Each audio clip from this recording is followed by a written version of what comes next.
अभी तक आपने चैनल को सब्सक्राइब नहीं किया तो चैनल को सब्सक्राइब कर लीजिए, वीडियो को एक लाइक कर दीजिए। चलिए जानते हैं झारखंड की प्रमुख बड़ी खबरों को। एक दिन की न्यायिक हिरासत में भेजे गए हेमंत सोरेन, होटवार जेल में कटेगी रात। अदालत से शाम के करीब 4:15 बजे पूर्व सीएम हेमंत सोरेन के एक दिन की न्यायिक हिरासत में भेजने का फैसला आया। इस फैसले के बाद हेमंत सोरेन को रांची स्थित होटवार जेल भेजा जा रहा है। जानकारी के मुताबिक हेमंत सोरेन होटवार जेल के अपर डिवीजन सेल में रखे जाएंगे। आज यानी शुक्रवार को फिर पुलिस कस्टडी के लिए कोर्ट में फिर से बहस होगी। इससे पहले गुरुवार को हेमंत सोरेन दोपहर करीब 2:30 बजे ईडी की विशेष अदालत में पहुंचे। उसके बाद सुनवाई शुरू की गई। दोनों पक्षों ने करीब 2 घंटे तक अपना पक्ष रखा। इस दौरान दोनों पक्षों में जोरदार बहस भी हुई। ईडी ने अदालत से 10 दिन का रिमांड मांगा था। कोर्ट में बचाव पक्ष की ओर से काफी देर तक बहस की गई, जिसके बाद कोर्ट ने हेमंत सोरेन को रिमांड में भेजने का फैसला सुरक्षित रखा। दूसरी ओर झारखंड में जारी सियासी गहमागहमी के बीच चंपाई सोरेन ने राज्यपाल को पत्र लिखा है। नई सरकार के संबंध में लिखे गए पत्र में चंपाई सोरेन ने 47 विधायकों के दावे के साथ हस्ताक्षर का भी जिक्र किया है। बजट के बीच झारखंड में हो गया खेला। 35 विधायकों को चार्टर्ड प्लेन से भेजा गया हैदराबाद। झारखंड में राजनीतिक संकट गहराता जा रहा है। हेमंत सोरेन ने मुख्यमंत्री पद से इस्तीफा दे दिया है। राज्यपाल सीपी राधाकृष्णन से मुलाकात करके चंपाई सोरेन ने सरकार बनाने का प्रस्ताव पेश किया है। उन्होंने कांग्रेस कोटे के 4 मंत्रियों को बदलने की मांग भी की है।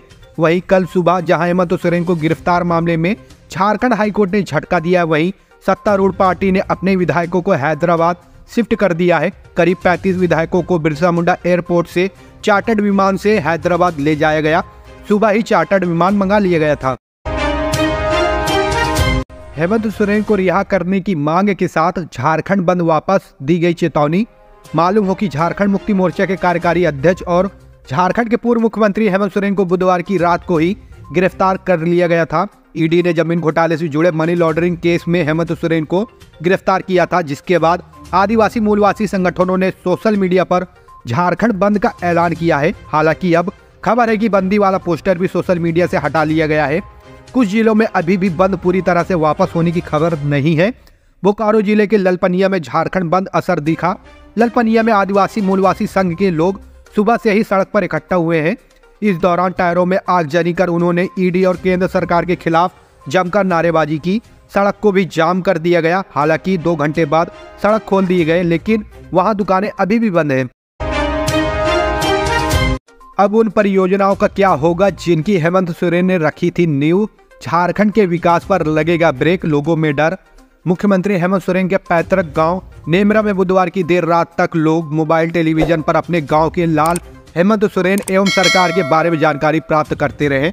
गांव के लोगों ने कहा कि मेरा बेटा हेमंत कैसा है, तो किसी युवती ने हेमंत भैया कैसा है आदि जानकारी ली। नेमरा सहित बरलंगा, गोला आदि जगहों में सरकार एवं हेमंत के बारे में जानकारी प्राप्त करते रहे। इधर हेमंत के घर के सदस्य अरुण सोरेन ने बताया कि सूचना के आधार पर गांव के लोगों में मायूसी छाई हुई है। विगत कई दिनों से सरकार जाने एवं हेमंत की गिरफ्तारी संबंधित जानकारी को लेकर लोगों ने कुल देवता सहित कई जगहों पर मन्नतें मांगी हैं। बाबूलाल मरांडी बोले हेमंत सोरेन की एफआईआर फर्जी, पुलिस अधिकारी करे जांच। प्रदेश भाजपा अध्यक्ष बाबूलाल मरांडी ने SC/ST थाने में मुख्यमंत्री हेमंत सोरेन की ओर से दर्ज कराए गए एफआईआर पर सवाल उठाया है। उन्होंने कहा है कि ईडी के कुछ अफसरों के ऊपर ST/SC एक्ट के तहत ST/SC थाने में एफआईआर दर्ज किया गया है। कहा कि हेमंत सोरेन इतना डरे हुए हैं कि अपना सुध बुध भी खो चुके हैं और जो उनके लिए काम कर रहे हैं वो भी अपना सुध बुध खो चुके हैं। एफआईआर की पहली पंक्ति में ही गलतियां हैं। एफआईआर के अनुसार हेमंत सोरेन अपने आप को साहिबगंज विधानसभा का विधायक बता रहे हैं, लेकिन झारखंड में साहिबगंज नाम की कोई विधानसभा सीट ही नहीं है। कहा कि ऐसा प्रतीत होता है कि एफआईआर ही फर्जी है, क्योंकि हेमंत सोरेन को अपनी विधानसभा सीट बरहेट की जगह साहिबगंज बताना एफआईआर के फर्जीवाड़ा को दर्शाता है। कहा कि एफआईआर पूरी तरह से फर्जी है।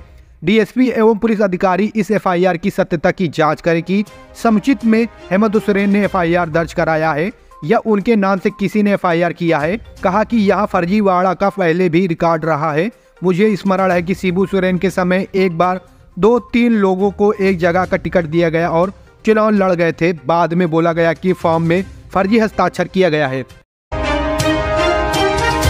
कोयला तस्कर फेंक रहे थे रुपया, उठा रही थी पुलिस, 4 सस्पेंड।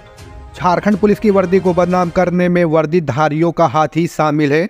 रामगढ़ में कुछ वर्दीधारी उस समय कैमरे में कैद कर लिए गए जब कोयला तस्कर उनके सामने रुपया फेंक रहे थे। उन रुपयों को सिपाहियों द्वारा चुनने का काम किया जा रहा था। यह वीडियो जब वायरल हुआ तो रामगढ़ जिला पुलिस प्रशासन के होश उड़ गए। गुरुवार को रामगढ़ एसपी पीयूष पांडे ने इस मामले में तत्काल सख्त कदम उठाया और उन्होंने पुलिस अवर निरीक्षक समेत 4 लोगों को निलंबित कर दिया है। इसमें पुलिस अवर निरीक्षक जगनारायण राम, आरक्षी ओम प्रकाश महतो, मंटू मुंडा और होमगार्ड जवान राकेश कुमार शर्मा शामिल हैं। शपथ ग्रहण से पहले चंपाई सोरेन का विरोध शुरू, जेएमएम विधायक बना बागी। झारखंड के सीएम हेमंत सोरेन के इस्तीफे और ईडी द्वारा की गई गिरफ्तारी के बाद अब प्रदेश में नए सीएम की ताजपोशी को लेकर कवायद जारी है। झारखंड मुक्ति मोर्चा की अगुवाई वाले महागठबंधन ने चंपाई सोरेन को विधायक दल का नेता चुन लिया है और 43 विधायकों के समर्थन का दावा करते हुए नई सरकार बनाने का प्रस्ताव दे दिया है। लेकिन अब चंपाई को अपने ही पार्टी से विरोध का सामना करना पड़ रहा है। दरअसल झारखंड मुक्ति मोर्चा के विधायक लोबेन हेम्ब्रम ने चंपाई सोरेन का एक तरफ से विरोध शुरू कर दिया है। चंपाई को समर्थन देने के सवाल पर झामुमो विधायक हेम्ब्रम ने मौन साध रखा है। इसको लेकर उन्होंने कहा कि अभी सोचने का समय दिया जाए कि समर्थन दे रहे हैं या नहीं। ऐसे में लोबेन हेम्ब्रम के समर्थन पर अभी भी असमंजस की स्थिति बनी हुई है। आपको बता दें कि लोबेन लंबे समय से पार्टी से नाराज चल रहे हैं, यहाँ तक कि वे पार्टी की बैठक में भी शामिल नहीं हो रहे हैं। ऐसे में चंपाई सोरेन की ताजपोशी में मुश्किलों का सामना करना पड़ सकता है। बजट में रखा गया कृषि क्षेत्र का ध्यान, किसानों के लिए हुई कई घोषणाएं। कल मोदी सरकार के दूसरे कार्यकाल का आखिरी बजट वित्त मंत्री निर्मला सीतारमण ने पेश किया, जिसमें कई घोषणाएं की गई। इस बजट में सभी का ध्यान रखने की कोशिश की गई है। कृषि क्षेत्र पर भी बजट में काफ़ी फोकस किया गया है। वित्त मंत्री निर्मला सीतारमण ने कहा है कि डेयरी किसानों के लिए एक व्यापक कार्यक्रम बनेगा। प्रधानमंत्री मत्स्य संपदा योजना के कार्यान्वयन को बढ़ावा दिया जाएगा। वित्त मंत्री निर्मला सीतारमण ने बजट पेश करते हुए कहा कि नैनो यूरिया को सफलतापूर्वक अपनाए जाने के बाद सभी कृषि जलवायु क्षेत्र में विभिन्न फसलों पर नैनो डीएपी का प्रयोग होगा। आज से करें झारखंड संयुक्त असैनिक सेवा प्रतियोगिता परीक्षा 2023 के लिए आवेदन। झारखंड पीसीएस परीक्षा की तैयारी में जुटे उम्मीदवारों के लिए अपडेट आया है। झारखंड लोक सेवा आयोग झारखंड संयुक्त असैनिक सेवा प्रतियोगिता परीक्षा 2023 के लिए आवेदन प्रक्रिया यानी आज बृहस्पतिवार 1 फरवरी 2024 से शुरू करने जा रहा है।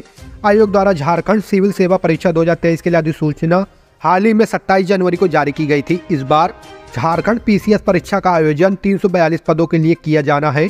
झारखंड सिविल सेवा परीक्षा 2023 के लिए आवेदन के लिए उम्मीदवारों को जेपीएससी की आधिकारिक वेबसाइट पर विजिट करना होगा। फिर उम्मीदवारों को होम पेज पर दिए गए लिंक से ऑनलाइन एप्लीकेशन सेक्शन में जाना होगा। इसके बाद उम्मीदवार इस पेज पर एक्टिव किए जाने वाले लिंक के माध्यम से संबंधित एप्लीकेशन पेज पर जाकर अपना आवेदन सबमिट कर सकेंगे। हेमंत सोरेन पर भाजपा ने साधा निशाना, कहा आदिवासी समाज की चिंता कम, उन्हें लूटा अधिक। भारतीय जनता पार्टी ने आरोप लगाया है कि पूर्व मुख्यमंत्री हेमंत सोरेन के नेतृत्व में झारखंड मुक्ति मोर्चा आदिवासी के हितों के साथ खिलवाड़ करती आ रही थी। अब जब वे कानून के शिकंजे में आए हैं तो वे खुद को बचाने के लिए आदिवासियों के नाम की राजनीति कर रहे हैं। सही मायने में केंद्र की मोदी सरकार आदिवासियों की सच्ची हितैषी है। गुरुवार को संवाददाता सम्मेलन में भाजपा सांसद रविशंकर प्रसाद ने कहा कि झारखंड के पूर्व मुख्यमंत्री हेमंत सोरेन की गिरफ्तारी पर उनके समर्थक आदिवासी नेताओं को प्रताड़ित करने का आरोप लगा रहे हैं। इसके विपरीत सच तो यह है कि हेमंत सोरेन पर 3 मामले चल रहे हैं, जिसमें से एक में जेल गए हैं। उन्होंने कहा कि हेमंत सोरेन पर सरकारी जमीन की लूट करने का, अवैध खनन का और कोयला खदान में घोटाले का मामला है। इन तीनों मामले में एक में पेशी हुई है। उन्होंने कहा है कि हेमंत सोरेन के घर से 36 लाख रुपए मिले हैं। सोरेन ने सेना की जमीन कब्जा ली। रविशंकर प्रसाद ने पूछा कि हेमंत सोरेन आदिवासी समाज से आते हैं तो क्या जमीन हड़पना ही काम है। लावारिस वाहन से 30 कार्टून अवैध शराब बरामद, 2 नंबर प्लेट भी मिले। देवघर उत्पाद विभाग की टीम ने गुप्त सूचना के आधार पर नगर थाना इलाके के पुरंदाहा काली मंदिर के समीप से बुधवार को लावारिस अवस्था में खड़े एक सफेद रंग के 4 पहिया वाहन को बरामद किया। टीम ने उत्पाद अधीक्षक को जानकारी देकर वाहन की विधिवत तलाशी लेने पर विभिन्न ब्रांडों के कागज की कार्टून में बंद अवैध विदेशी शराब की 30 कार्टून मिले। जिसमें शराब की कुल 780 बोतलें पाई गई। आकलन करने पर कुल 268.56 लीटर शराब पाया गया। उसे सभी जवानों के समक्ष जब्ती सूची तैयार कर उत्पाद भवन लाया गया। बोतल में लगे लेवल की जांच किए जाने पर बोतल पर फॉर सेल इन पंजाब अंकित पाया गया।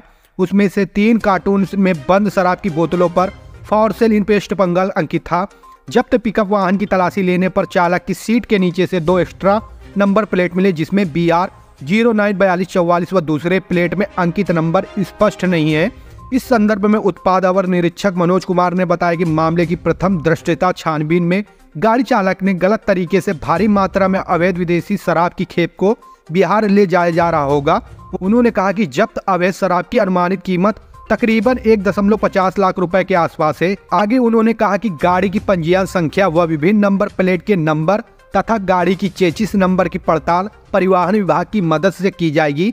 तत्पश्चात आगे की कार्रवाई की जाएगी। ईडी ने बताया कितने एकड़ जमीन पर हेमंत सोरेन का अवैध कब्जा। प्रवर्तन निर्देशालय ने दावा किया कि झारखंड के पूर्व मुख्यमंत्री हेमंत सोरेन के अवैध कब्जे और उपयोग में करीब 8.5 एकड़ कुल क्षेत्रफल के 12 भूखंड है और यह धन शोधन रोधी कानून के तहत अपराध से अर्जित आय है। हेमंत सोरेन ने दलील दी है कि ये भूखंड छोटा नागपुर काश्तकारी अधिनियम के तहत आते हैं और इन्हें हस्तांतरित नहीं किया जा सकता है। उन्होंने कहा कि रांची में विशेष नियमन अधिकारी ने 29 जनवरी को इसके मूल मालिक को इसका कब्जा बहाल किया था। उन्होंने यह भी कहा कि किसी व्यक्ति के मोबाइल फोन से हासिल किए गए दस्तावेज को उन्हें फंसाने और गिरफ्तार करने के लिए बिल्कुल सत्य नहीं माना जा सकता। हेमंत सोरेन ने गुरुवार को सुप्रीम कोर्ट में एक याचिका दायर कर राजभवन से रात 10 बजे हुई अपनी गिरफ्तारी को चुनौती दी है। ईडी ने कहा है कि उन्होंने दिल्ली में हेमंत सोरेन के आवासीय परिसरों की तलाशी ली और उनके उपयोग वाले कमरे से 36,34,500 रुपए नकद बरामद किए।